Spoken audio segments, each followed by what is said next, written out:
I met Elizabeth on a rainy Wednesday afternoon, the kind of day where the clouds hang low and the air feels heavy with something unsaid.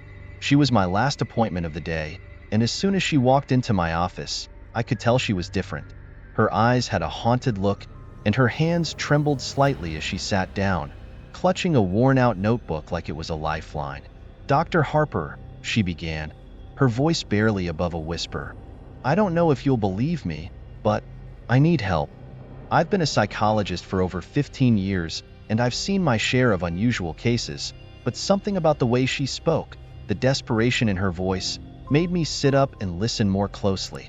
I nodded, encouraging her to continue. "It started a few months ago," she said, her eyes darting around the room as if expecting something to jump out from the shadows. "I began seeing things, horrible things. At first, I thought they were just nightmares, but they kept happening, even when I was awake." She paused, looking down at her hands. I noticed the faint scars on her wrists, telltale signs of a troubled past. "These visions, they're always the same. I'm in a dark hallway, the walls are cracked, and there's this smell, like something rotting. I hear whispers, but I can't make out the words. And then, I see him." "Who do you see?" I asked, leaning forward slightly. "A man. No, not a man. Something worse. His face is twisted, like it's been burned or mutilated. He wears a doctor's coat, but it's stained with blood. And his eyes are black, completely black. He just stands there, staring at me, and I can feel him, like he's inside my head, trying to take over." She shuddered, and for a moment, I could almost feel the chill she described. But I reminded myself to stay grounded, to focus on the facts. "Do you know who this person is?" I asked. She nodded, swallowing hard. "I didn't at first, but then I started doing some research. The place in my visions, it's real. It's an old hospital, St. Clementine's, on the edge of town. It's been abandoned for decades, but I went there. I had to know if it was real, and it is. The hallways, the smell, everything. I knew of St. Clementine's, of course. Everyone in Ashfall did. It had been shut down long before I moved here, but the stories about it had lingered, turning it into something of a local legend. Ghost stories, rumors of mistreatment, and even whispers of strange experiments. But they were just that, stories. Or so I had always thought." Elizabeth continued, her voice now trembling. "I found out about a doctor who used to work there, Dr. Malcolm Foster. He was a monster. He did horrible things to his patients, experiments that I can't even describe them. And I think he's the one I see. I think he's the demon." A chill ran down my spine. This was more than just a case of psychological distress. This was something deeper, something darker. But I needed to stay rational. "Elizabeth, have you experienced any other symptoms? Nightmares, trouble sleeping, anxiety?" I asked, trying to steer the conversation back to something I could understand, something I could help with. She shook her head, tears welling up in her eyes. "It's not just in my head, Dr. Harper. I know it sounds crazy, but he's real. I feel him, even when I'm not asleep. He's following me." The room seemed to grow colder, and I could see the terror in her eyes. This wasn't just fear. It was something far more profound. I wanted to dismiss it as a severe case of PTSD, perhaps hallucinations brought on by trauma, but something in her story struck a chord deep within me. I had heard of shared psychosis, where a person's delusions could transfer to another, but this felt different. It felt real. As the session ended, I assured her that we would continue to explore these feelings and that I would help her through this. But as she left my office, I couldn't shake the feeling that I was about to step into something far beyond the realm of psychology. That night, as I lay in bed, Elizabeth's words echoed in my mind. "He's real." I found myself wondering about St. Clementine's, about the stories I had heard over the years. Could there be some truth to them? And if there was, what did it mean for Elizabeth? And for me? Elizabeth's words lingered with me long after she left my office. I tried to push them aside, attributing her experiences to the mind's ability to conjure up horrors when faced with trauma, but the unease wouldn't go away. Something about her account had gripped me in a way that no other case had. I found myself researching late into the night, poring over old articles, records, anything I could find about St. Clementine's. The hospital had a long, sordid history. It had been established in the early 1900s as a psychiatric facility, but by the 1960s, reports of mistreatment and neglect had begun to surface. The place had gained a reputation for being more of a prison than a hospital, where the most vulnerable were subjected to unspeakable cruelties. But it wasn't until Dr. Malcolm Foster arrived that things took a truly dark turn. Foster was a brilliant man by all accounts, a pioneer in the field of neurology and psychiatric treatment. But somewhere along the line, his methods grew increasingly unorthodox, then unethical, and finally, monstrous. There were rumors that he had conducted secret experiments on patients in a hidden wing of the hospital, Ward 13, as Elizabeth had mentioned. The ward had supposedly been shut down after a series of patient deaths, but the details were murky. Official records were sparse, almost like someone had tried to erase that chapter of the hospital's history. But the rumors persisted. Stories about patients screaming in the night, of shadows moving in empty corridors, and of a doctor with black eyes who would appear at the foot of your bed, whispering things that would drive you mad. As I sat there, reading account after account, I felt a strange pull, an almost compulsive need to see the place for myself. It wasn't just professional curiosity, it was personal. Elizabeth's story had struck a nerve, and now I had to know if there was any truth to it. I tried to convince myself that it was just part of my duty to help her, to better understand what she was going through. But deep down, I knew there was more to it. The next morning, I found myself driving out to St. Clementine's. The sky was overcast, the clouds hanging low like a thick blanket over the town, as if the world itself was warning me to turn back. The road leading to the hospital was narrow and winding, cutting through a dense forest that seemed to close in on all sides. When I finally arrived, I parked my car a good distance away and walked the rest of the way to the building. St. Clementine's loomed ahead, a massive, crumbling structure that had long since been claimed by nature.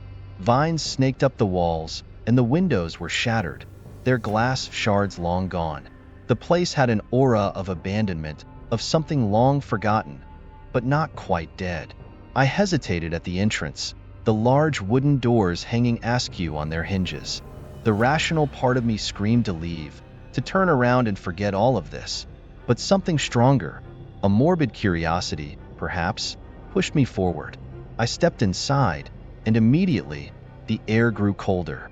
The smell of damp and decay hit me, a sharp contrast to the warm, summer air outside. The interior was even worse than I had imagined. The walls were cracked, and the floor was covered in debris. Broken tiles, rotting wood, and the remnants of what might have once been furniture. As I moved through the dark, empty halls, I could almost hear the echoes of the past. The clatter of gurneys, the distant murmur of voices, and the occasional scream. I followed Elizabeth's description, trying to find the corridor she had mentioned. The deeper I went into the building, the more oppressive the atmosphere became. The light filtering through the broken windows seemed to dim, and the shadows grew longer, darker. I reached a hallway that looked eerily familiar, just as she had described. The walls were stained with something dark, and the air was thick with the smell of rot. Then, I saw it, a door at the end of the hallway, slightly ajar, with the faded words Ward 13 barely visible above it. My heart pounded in my chest as I approached. Every instinct told me to turn around, to leave this place and never come back. But I couldn't. I needed to see what was inside, needed to know if Elizabeth's visions were somehow connected to whatever had happened here. I pushed the door open, and the sound echoed down the corridor, like a gunshot in the silence. The room beyond was dark, but as I stepped inside, I could make out the outlines of what had once been hospital beds, now twisted and broken. The walls were lined with old medical equipment, covered in rust and grime. And then, in the far corner, I saw something that made my blood run cold. A figure stood there, barely visible in the shadows. At first, I thought it was just another trick of the light, but then it moved, slowly, deliberately. My breath caught in my throat as the figure stepped forward, revealing itself in the dim light. It was a man, dressed in what looked like a doctor's coat, but it was stained with dark, dried blood. His face was gaunt, twisted, with deep hollows where his eyes should have been. But the most horrifying part was the eyes themselves, black, bottomless pits that seemed to stare straight through me. I couldn't move, couldn't breathe. The figure took another step toward me, and the room seemed to close in around me, the air growing thick with an unbearable pressure. Then he spoke. His voice was a low, guttural whisper that echoed in my mind rather than my ears. "Dr. Harper, you're not supposed to be here." The words jolted me out of my paralysis. I stumbled back, nearly tripping over the debris on the floor as I fled the room, slamming the door behind me. My heart was pounding so hard it felt like it might burst out of my chest. I didn't stop running until I was outside, gasping for breath as I leaned against my car. I had never been one to believe in the supernatural, but what I had just seen, what I had just experienced, shook me to my core. That figure, that thing, it wasn't just a hallucination. It was real, and it knew who I was. As I drove away from St. Clementine's, the landscape around me blurred, but one thing was crystal clear. I was in over my head. Elizabeth wasn't just imagining things. Something truly evil was haunting her. And now, it had its sights set on me. I couldn't get the image of that figure out of my head. Even as I drove home, the road ahead seemed to blur, my mind trapped in the darkness of that room in St. Clementine's. The black, hollow eyes of that thing stared back at me every time I closed my eyes, and I had to fight the urge to turn the car around and head straight back to the hospital. But what would I even do? Confront a ghost? A demon? The whole idea was absurd, and yet, I couldn't deny what I'd seen. By the time I pulled into my driveway, the sun had set, and the world was cloaked in shadows. My hands were still trembling as I unlocked the door to my house, the normalcy of my living room feeling foreign, like I was stepping into someone else's life. I needed to ground myself, to get back to reality, but the buzzing in my head wouldn't stop. I poured myself a drink, hoping the alcohol would dull the edge of fear that had gripped me since I left the hospital. As I sat there in the dim light of my living room, I replayed the events over and over, searching for some logical explanation. Maybe it was just a trick of the mind, a product of the intense atmosphere and Elizabeth's disturbing story feeding into my subconscious. After all, I was trained to understand the psyche, to break down the barriers between fear and reality. But no matter how hard I tried, I couldn't shake the certainty that what I saw was real. My thoughts were interrupted by the sudden sound of my phone vibrating on the coffee table. I jumped, the tension in my body so tight it felt like I was a coiled spring ready to snap. I reached for the phone, my heart skipping a beat when I saw Elizabeth's name on the screen. I hesitated for a moment before answering. "Elizabeth?" My voice came out more strained than I intended. "Dr. Harper." Her voice was trembling, barely more than a whisper. "He's here." The words hit me like a punch to the gut. "What do you mean? Where are you?" "I'm at home," she whispered, and I could hear the fear in her voice, palpable and raw. He's outside. He's watching me." I stood up, my mind racing. "Elizabeth, listen to me. You need to stay calm. Lock all your doors and windows, and don't let him in. I'll be there as soon as I can." No, you don't understand," she said, her voice breaking. "He's already inside. He's in my head." I froze, the terror in her voice slicing through me like a knife. There was no sound on the other end of the line except for her ragged breathing. Then, in a voice so soft I almost missed it, she said, "He's telling me things, Dr. Harper. Things about you." My blood ran cold. "Elizabeth, you need to leave the house. Now." There was a long pause, and I could hear the faintest of whispers, as if someone else was on the line, speaking directly into her ear. Then she let out a choked sob. "He knows about your mother." The floor seemed to drop out from under me. I gripped the edge of the table, struggling to steady myself. "What did you say?" He says she didn't die the way you think. He says she was one of his experiments." My mind reeled. This was impossible. My mother had died when I was young. Cancer, they had said. It had been a slow, painful death, but there had never been any question about the cause. But as Elizabeth's words sank in, I felt a cold dread seep into my bones. How could she know anything about my mother? Elizabeth, listen to me, I said, forcing my voice to stay steady. You need to get out of the house. Go somewhere safe, a friend's place, anywhere. I'm coming over right now. There was no response, just a faint crackling on the line. Then, a deep, guttural voice that wasn't hers whispered, "It's too late, James." The line went dead. For a moment, I just stood there, staring at the phone in my hand, my mind refusing to process what had just happened. But the urgency, the fear, pushed me into motion. I grabbed my keys and ran out to my car, barely registering the fact that I was still shaking. The drive to Elizabeth's place was a blur, the streets passing by in a haze of darkness and flickering streetlights. When I finally pulled up outside her house, everything was eerily quiet. Too quiet. The lights were off, and there was no sign of movement inside. I hurried to the front door, pounding on it with my fist. "Elizabeth, it's James. Open the door."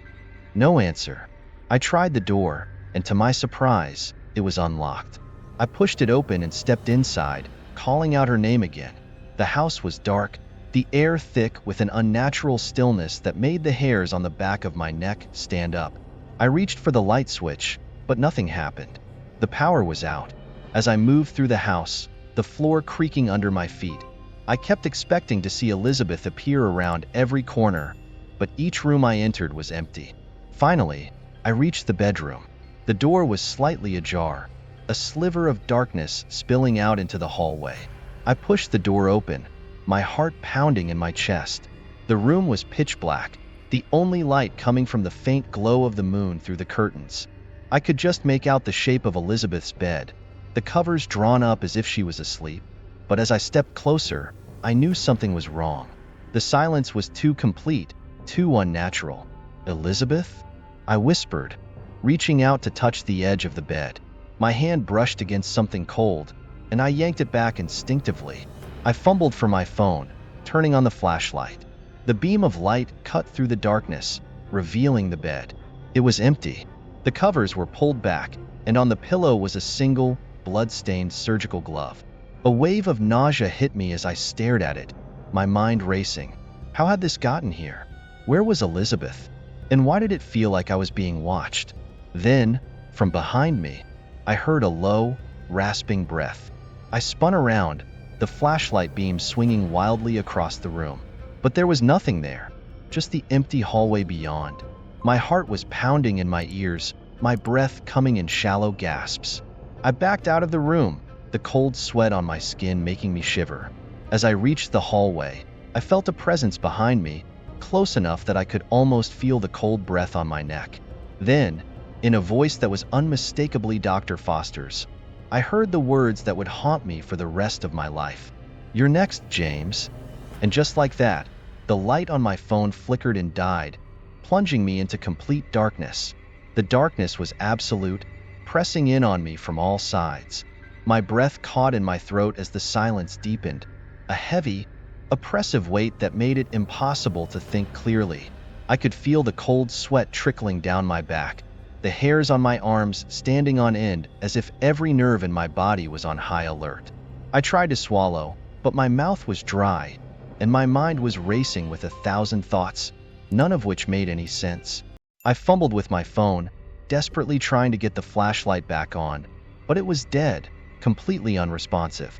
The battery had been nearly full just moments ago, and now, nothing. Panic clawed at the edges of my mind, threatening to take over, but I forced myself to stay calm, to focus. I couldn't afford to lose it now. I took a deep breath, straining to hear anything in the inky blackness. The house was so still, unnaturally so, as if it had been abandoned for years rather than mere minutes. But I knew I wasn't alone. I could feel it, that oppressive presence lingering just out of reach, watching me, waiting. A soft creak echoed from somewhere down the hallway, a slow, deliberate sound that sent a chill down my spine. I turned instinctively toward it, squinting into the darkness as if I could somehow force my eyes to see what was hidden. But there was nothing, just the empty void, stretching out endlessly before me. I backed up slowly, my hands reaching out to find something, anything, to hold on to. My fingers brushed against the wall, cold and solid, a small comfort in the otherwise disorienting blackness. I kept moving, inching backward until I felt the doorframe of the bedroom behind me. I paused, my breath coming in shallow, shaky gasps as I tried to make sense of what was happening. Then, just as suddenly as it had disappeared, the light on my phone flickered back to life. The narrow beam cut through the darkness, shaky and weak, but it was enough to push back the shadows just a little. I held the phone up, scanning the hallway, half expecting to see something, or someone, standing there. But there was nothing, just the same empty hallway, stretching out into the unknown. I forced myself to move, pushing off from the doorframe and stepping cautiously into the hallway. My pulse was pounding in my ears, but I needed to find Elizabeth.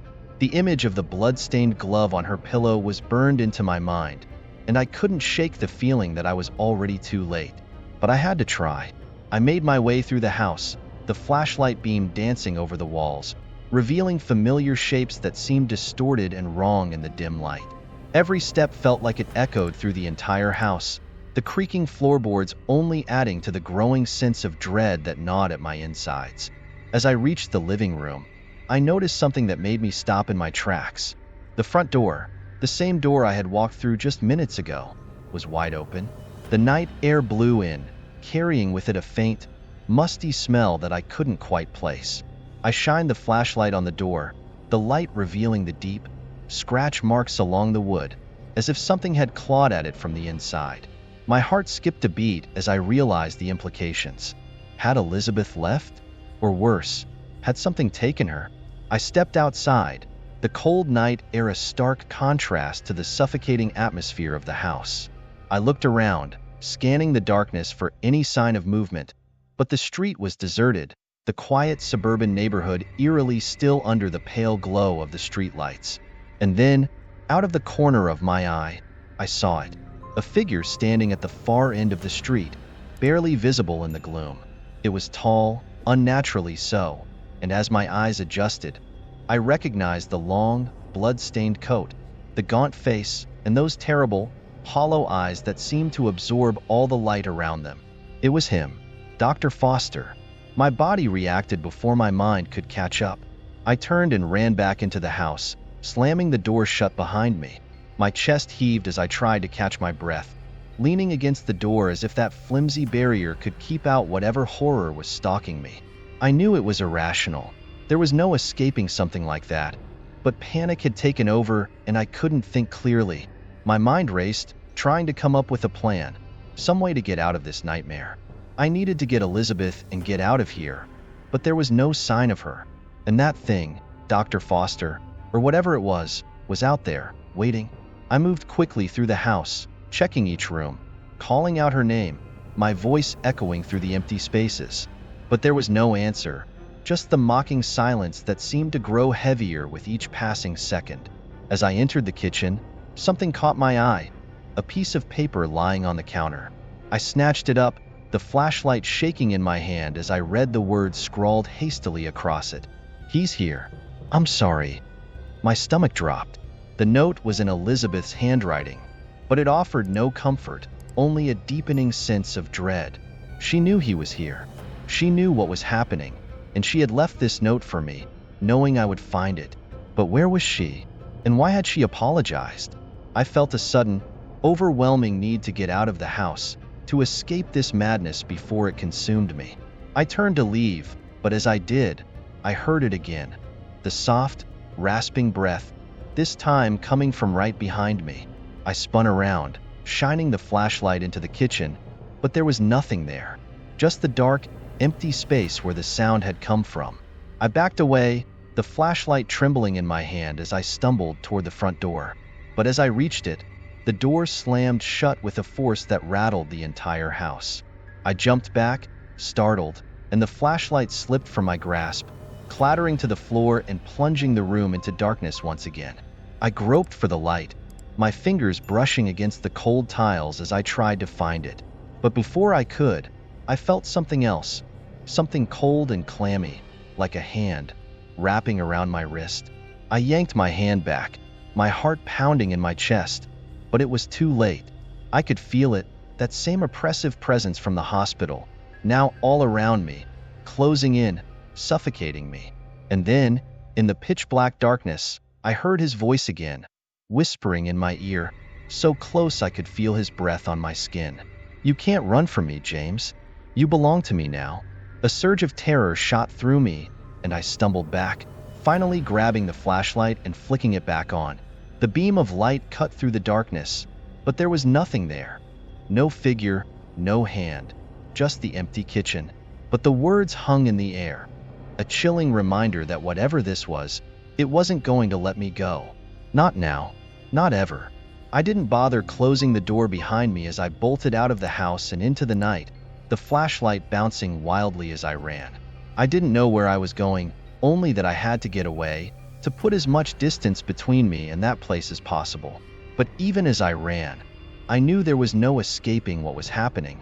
Dr. Foster, or whatever was left of him, had found me. And I knew, deep down, that he wouldn't stop until he had claimed me, just like he had claimed my mother, just like he had claimed Elizabeth. As I fled into the darkness, the only thing that echoed in my mind was the terrible certainty that this was far from over. I drove aimlessly through the night, my hands gripping the steering wheel so tightly that my knuckles turned white. The headlights of my car cut through the darkness, illuminating the empty roads. But no matter how far I drove, I couldn't shake the feeling that I was being followed. Every shadow seemed to stretch a little too far. Every flicker of light in the rearview mirror made my heart race. Eventually, I pulled over to the side of the road, my breathing ragged and shallow. The car's engine hummed softly, a strange contrast to the chaos in my mind. I couldn't keep driving like this. I needed to think, to figure out what the hell was happening. But my thoughts were a jumbled mess, and the harder I tried to make sense of it, the more it felt like I was slipping into madness. Elizabeth's words kept playing over and over in my head. He's already inside. He's in my head. How could she have known about my mother? The idea that this thing, this presence, had somehow invaded her mind was terrifying enough. But now it had wormed its way into my life, into my past, unearthing secrets I hadn't even known were there. I leaned back in the seat, staring up at the night sky through the windshield. The stars were faint, barely visible through the thick clouds that had gathered, and the moon was just a sliver of silver light. Everything felt distant, like I was trapped in a bad dream I couldn't wake up from.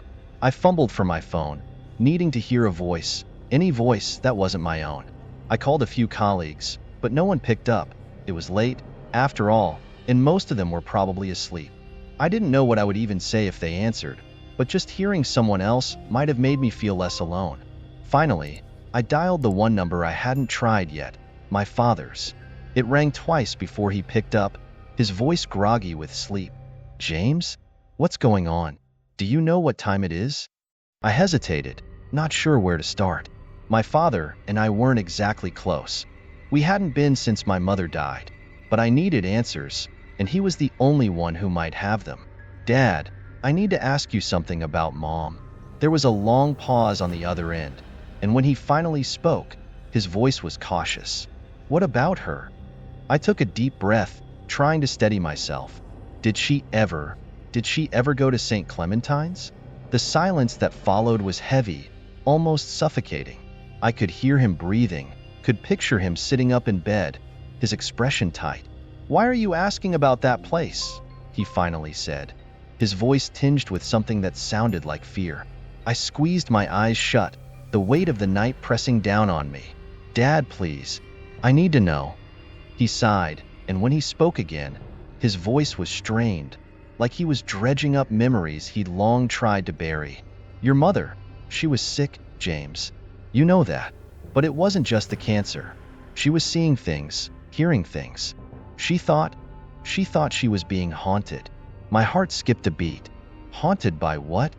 He hesitated again, and I could almost hear him grappling with whether or not to tell me the truth. "She said it was a man, a doctor. She'd wake up screaming, saying he was there, standing at the foot of her bed. She got so scared that she wouldn't sleep.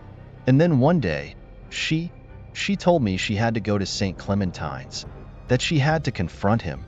My blood ran cold. "And you let her?" She was insistent, he said, his voice breaking. She said it was the only way to get him out of her head. I didn't believe her. I thought it was just the illness, messing with her mind. But she went. She went alone. I felt a sickening lurch in my stomach. What happened? She came back different, he said, and I could hear the pain in his voice. She was quiet, withdrawn, wouldn't talk about what happened. But after that, the nightmares stopped. She seemed better, at least for a little while. Then the cancer took over, and he trailed off, and I could tell he was struggling to keep his composure. But I couldn't let it go. Dad, did she ever say who the doctor was? Did she ever mention a name? There was a long pause, and when he finally spoke, his voice was barely above a whisper. She called him Dr. Foster, said he was a monster. The name hit me like a punch to the gut. My mother had known about him. She'd seen him, just like Elizabeth, just like me. The realization sent a wave of nausea through me, and I had to grip the steering wheel to keep from losing it. "What the hell is going on, James?" my father asked, his voice trembling with fear. "Why are you asking about this now?" I opened my mouth to answer, but no words came. How could I explain what was happening? How could I tell him that the same thing that haunted my mother was now coming for me? "I have to go," I said, my voice hollow. "I'll call you later." "James, wait." But I hung up before he could finish, dropping the phone onto the passenger seat. My hands were shaking again, the fear creeping back in, stronger than before. This wasn't just about Elizabeth anymore. This was personal, and whatever was happening, it had started long before I'd ever heard her name. I sat there in the car, the silence pressing in on me, trying to figure out what to do next. I couldn't just keep running. I needed to confront this, to figure out what Dr. Foster wanted and why he had targeted my family. But the thought of going back to St. Clementine's, of facing that thing again, made my blood run cold. But I knew I didn't have a choice. If I didn't stop this now, it would never end. Not for me, and not for anyone else. With a deep breath, I started the car and turned it around, heading back the way I had come. The road stretched out before me, dark and empty, leading me back to where it had all begun, to St. Clementine's. The hospital loomed in the distance, a silhouette against the night sky, waiting. As I drove toward it, the fear gnawed at me, but there was something else too, something darker, something that felt like inevitability. Dr. Foster had claimed my mother. He had taken Elizabeth, and now he was coming for me. But I wasn't going to let him win, not without a fight. As I drove towards St. Clementine's, the dread within me grew heavier with each mile. The hospital loomed ahead, its dark silhouette cutting into the night sky like a wound. I parked a short distance away, unable to bring myself to get any closer. The cold air bit into me as I stepped out of the car, every instinct screaming at me to turn back, but I forced myself forward. Inside, the hospital was as decayed and silent as before, but now the darkness felt alive, watching me. My flashlight barely penetrated the gloom as I made my way through the familiar halls, the memories of what I had seen here tightening around my mind like a noose. When I reached the door marked Ward 13, my heart pounded in my chest. This was where it would end. I pushed the door open, stepping into the same room where I had first seen him, Dr. Foster. He was there, waiting, his hollow eyes fixed on me. The air around him was icy, suffocating. But this time, I didn't back down. "Why?" I demanded, my voice shaking but resolute. "You belong to me, James," he hissed, his smile twisted and cruel. "It's in your blood." His words echoed in my mind, dredging up every fear, every doubt. But as the darkness pressed in, I found something deep inside, a light, faint but growing stronger. It was the strength of my mother, who had faced this same terror, and the courage of Elizabeth, who had fought it. It was my will to survive. I focused on that light, and with every ounce of strength I had, I pushed back against the darkness. Foster's form wavered, his black eyes widening in shock. For the first time, I saw fear in him. "No," he whispered, the word laced with disbelief. But it was too late. The light inside me surged, flooding the room, and Foster screamed as his form disintegrated into nothingness. The darkness vanished, leaving only silence in its wake. I stood there, breathing hard, the warmth of the light fading but leaving a sense of peace behind. I had faced the darkness and survived. As I stepped out of St. Clementine's, the first light of dawn touched the horizon. I knew the scars would remain, but I had one, and for the first time, I felt free. If you like this supernatural story, subscribe, like, and comment, and see the next supernatural horror story.